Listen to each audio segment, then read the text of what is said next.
भविष्य को बचाने के लिए संविधान में संशोधन नहीं हो सकता? हो सकता है। तो सरकारें क्यों नहीं करना चाहती? उनकी मंशा ठीक नहीं है। मैं इस बारे में शेर का शेर है, कहते हैं कुछ गली के कुत्तों को सहलाया मैंने, कुछ गली के कुत्तों को सहलाया मैंने और भावना की गंगा में नहलाया मैंने। सरमांग के पार्लियामेंट और टाउन हॉल तक पहुंच तो भोंकने लगे हमको, तब जिनके गले में पट्टा पहनाया हमने। साथियों, पार्लियामेंट के अंदर लोग बैठे हुए हैं, चाहे दिल्ली सरकार के अंदर लोग बैठे हुए हैं, वो आप सबके वोट से बैठे हुए हैं। 5 साल पहले हमारे घरों पर वोट मांगने के लिए आए थे। मांग के लिए भाई साहब, मांग के लिए मीडिया से एक बार बता दे। दोस्तों, उस दिन को आगे बढ़ाने के लिए हम तमाम होमगार्ड्स के जवानों के लिए उनकी नौकरी 60 साल तक चले, उसके लिए अलग अलग माध्यम से, अलग अलग सोर्सेस से, चाहे कोर्ट का माध्यम हो, चाहे पॉलिटिकल दायरे का मैटर हो, हम लोग प्रयासरत हैं और हमें उम्मीद है कि हम सब लोग 60 साल तक नौकरी करेंगे। अभी आप लोगों ने देखा होगा ग्रुप के अंदर एक मैसेज चल रहा था जिसमें डिपार्टमेंट ने एक राजपत्र की घोषणा की है। उस राजपत्र में इन्होंने अपनी मर्जी के अनुसार उसमें अमेंडमेंट कर दिया है कि जब चाहें इनके टेन्योर बाद इनको रिलीव कर सकते हैं, इनको निकाल सकते हैं।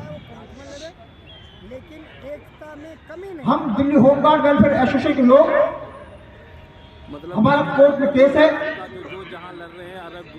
आपको बता देना चाहता हूं कि कभी भी किसी डिसिप्लिन फोर्स पर, कोई भी पैरामिलिट्री फोर्स पर कोर्ट से कभी स्टे नहीं मिलता।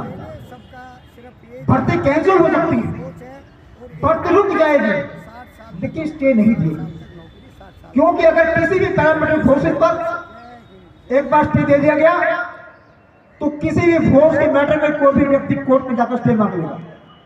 इसलिए कोर्ट के अंदर प्रावधान है कि भर्ती को स्टे नहीं देगी, भर्ती को रुकवा देगी, भर्ती को एक्सटेंड कर देगी।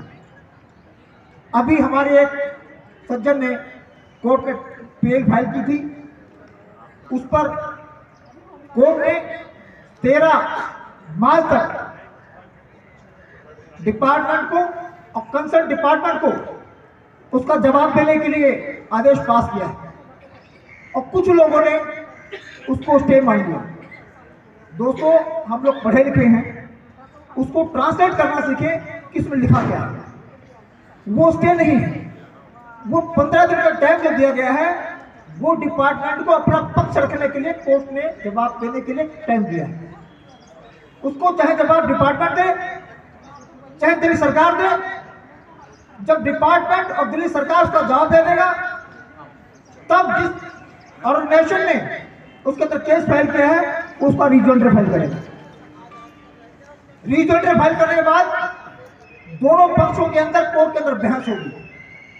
जिसके पास अच्छे सबूत होंगे, जो अच्छी अथॉरिटी के साथ, जो देश के अंदर जिस राज्य में उस कानून में अमेंडमेंट हुआ है, उस अमेंडमेंट के अथॉरिटी के साथ, हाई कोर्ट के अथॉरिटी के साथ, जैसे राजस्थान में 15 साल के लिए अमेंडमेंट हुआ, पंजाब में 20 साल के लिए हुआ, जहां जहां अमेंडमेंट हुआ उन कागजों को लगाकर हम कोर्ट में इस भर्ती को रुकवाने के लिए अपने नौजवान साथियों की 60 साल की नौकरी को आगे बढ़ाने के लिए प्रयासरत हैं और सरकार को करना भी होगा।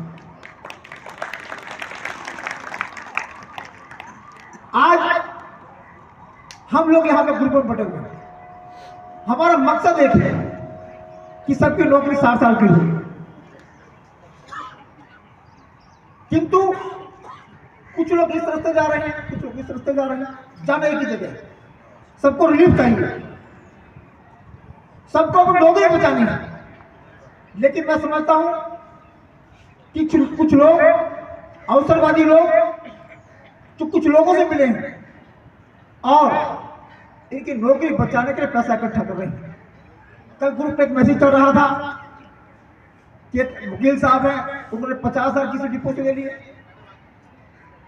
हाई कोर्ट के अंदर मालाएं पहनाई गई, लड्डू बांटे गए। मैंने जब उस ऑर्डर को पढ़ा तो मैंने कहा भाई स्टे तो कहीं लिखा है, मैंने कोर्ट में जवाब दिया भाई स्टे तो कहीं नहीं। ये तो सिर्फ डिपार्टमेंट को एक जवाब देने की डेट दी गई।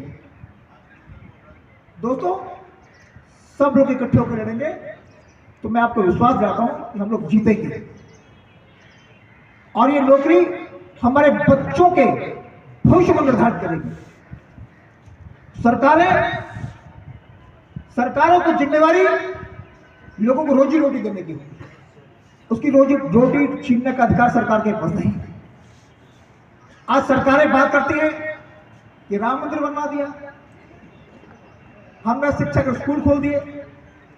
राम राज्य का मतलब समझते हैं कि हर जवान के घर में, हर कोई व्यक्ति के घर में रोजी रोटी की व्यवस्था हो, उसके बच्चों को स्कूल जाने की व्यवस्था हो, उसके रहने का घर हो। ये राम राज्य।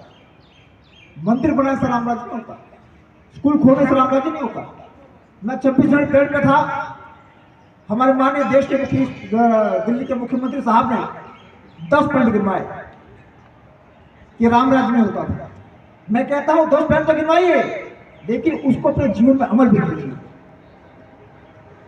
सरकारों का उनके नागरिकों की रक्षा करना होता है, उनके बच्चों की रोजी रोटी की व्यवस्था करना होता है, उनकी शिक्षा की व्यवस्था करना होता है। जो सरकार हमें रोजी रोटी की व्यवस्था नहीं कर सकती, जो हमारे बच्चों की थाली से रोटी छीनना चाहती है, उसके पास कोई अधिकार नहीं है कि हमारे बच्चों की थाली से रोटी छीने। डिपार्टमेंट बैठे लोग, कुछ अवसरवादी लोग, कुछ मनी माइंडेड लोग जिनको पैसा चाहिए। आज 25-26 हजार रुपये कमाने वाला व्यक्ति जो किराए के मकान में रहता है, बच्चों की फीस देता है, आप समझते हैं कि